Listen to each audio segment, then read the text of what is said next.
Oh hey, there's an American tourist group over there. They picked a good restaurant. I think they like it here. How do you know they're American? Did you hear them talk? Nee, I can tell by the way they're eating.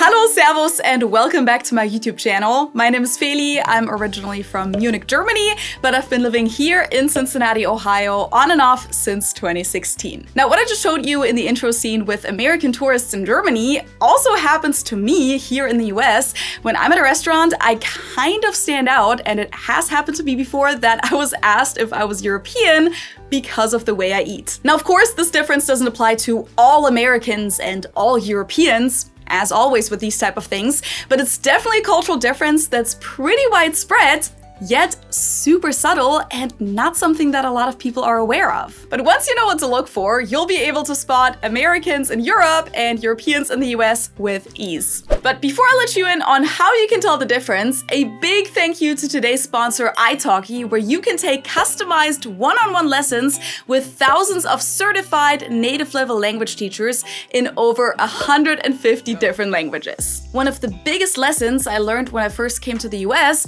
was don't overthink it and just speak, even if you have an accent and make mistakes, or especially then. That's part of language learning. You can't wait until you're completely fluent with perfect pronunciation and then start speaking. Even though that was my strategy for the longest time, I never wanted to speak in English or French class back in school because I didn't want to make a mistake in front of everyone, and I always wanted to piece the sentence together in my head perfectly before I said something. But once I came here, I realized that I really needed to overcome that idea that I had to speak the language perfectly. I mean, you never will until you start speaking and communicating. And things like having an accent and making mistakes only show that you're actively learning the language and working on improving your skills, which is something to be proud of, not something to be embarrassed by. And Italki knows that too, which is why they want to encourage all of you to show off your accent and get talking with an amazing giveaway where you can win Italki credits worth up to 400 euros. To participate, all you gotta do is click on the link in the info box below, sign up to Italki, download the app from the page of the giveaway,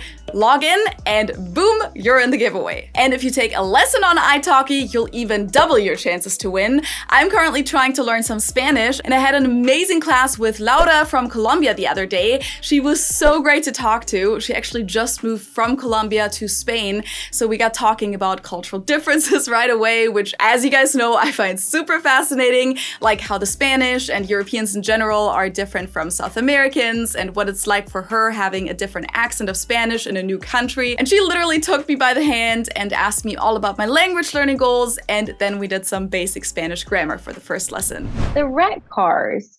Okay, so then los carros.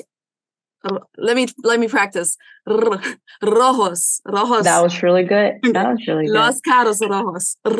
See, but when I say quickly, it comes out short.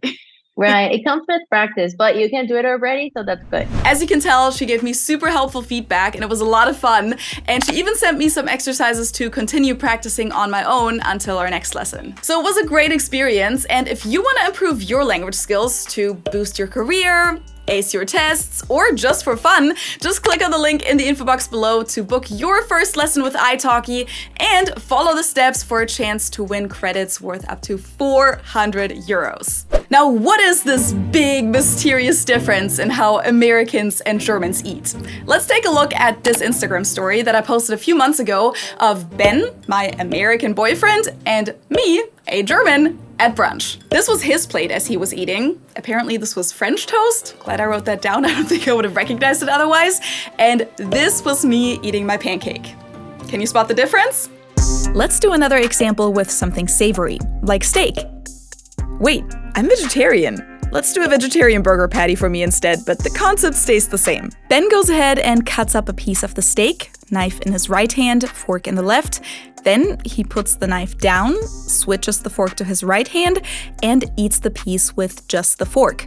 Then he moves the fork over again, picks up his knife, cuts, switches again, and eats. This is often referred to as the zigzag method, or as the American author Mark Van Honecker called it in his Slate article on the topic, the cut and switch method. I, on the other hand, keep the knife in my right hand the entire time. I cut off a piece and then put it in my mouth right away. keeping my fork in the left hand like this. If I need to scoop something up from my plate, I just turn the fork around and slide the food on there with my knife, but the fork is still in my left hand, even though I'm right-handed. Ben, however, keeps his fork in the right hand for scooping. Now, as I mentioned earlier, this isn't something that's exclusive to Germans, but it's how people eat pretty much all over Europe, and I'm sure in other countries as well.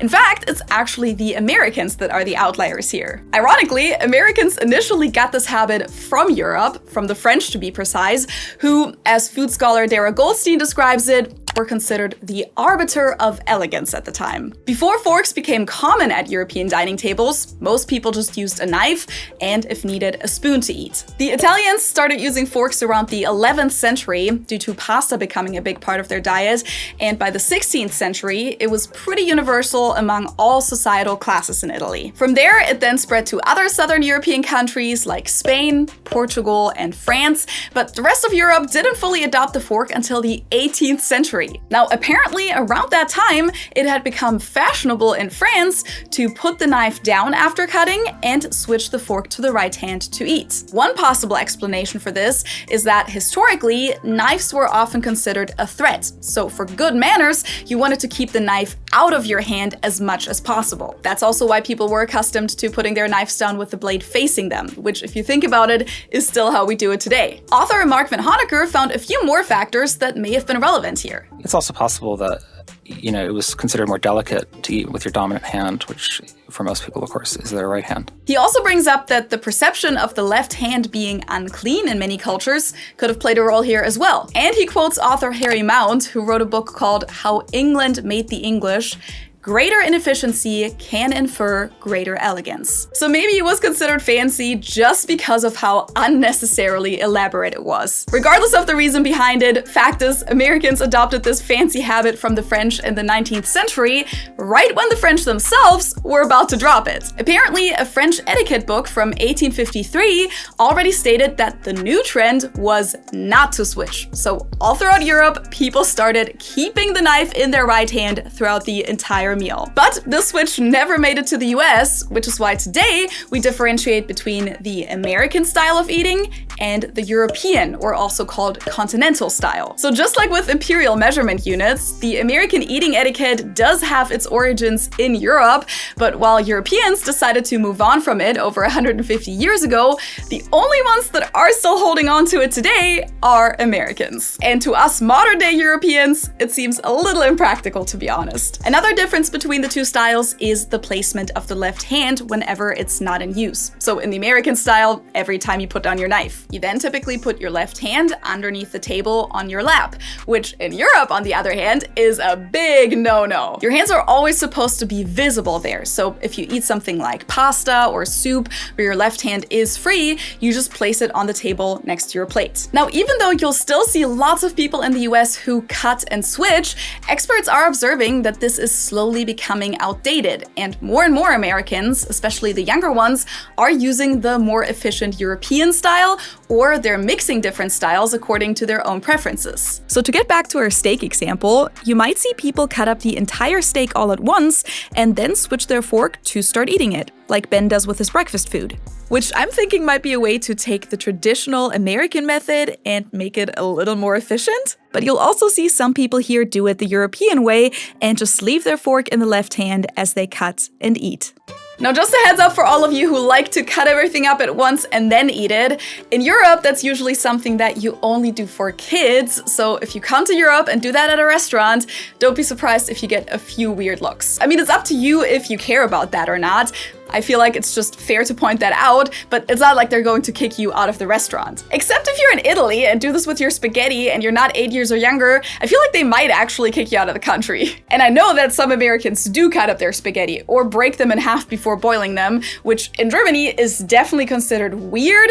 In Italy, that's a straight up sin. Now, of course, it's also not like all Europeans eat the same. Italians typically roll their spaghetti on the side of the plate, for example. Well, in Germany, I'm not sure if other countries do this too, but in Germany, it's pretty common to use a spoon to roll them up. And apparently in the UK, they always keep their fork facing down, even when they scoop things like mashed potatoes or peas on there. They just scoop it onto the back of the fork and somehow balance it on there. Well, in Germany, it's normal to turn your fork around for this. One thing that I would say is true for for pretty much all of Europe though, is that it's not quite as common to eat things with your hands as it is in the US. So don't be surprised if you see people eat things like pizza with a fork and knife. It'll also usually not come pre-cut at Italian restaurants, and everyone usually orders their own pizza. And at a sit-down burger restaurant, you might even see Europeans eat their burger with a fork and knife, especially those super tall ones. Now, there are a lot more differences regarding eating customs and dietary preferences between Germany and the US. If you've been following my channel for a while, you've probably heard me talk about the love story between Americans and disposable dishes, for example,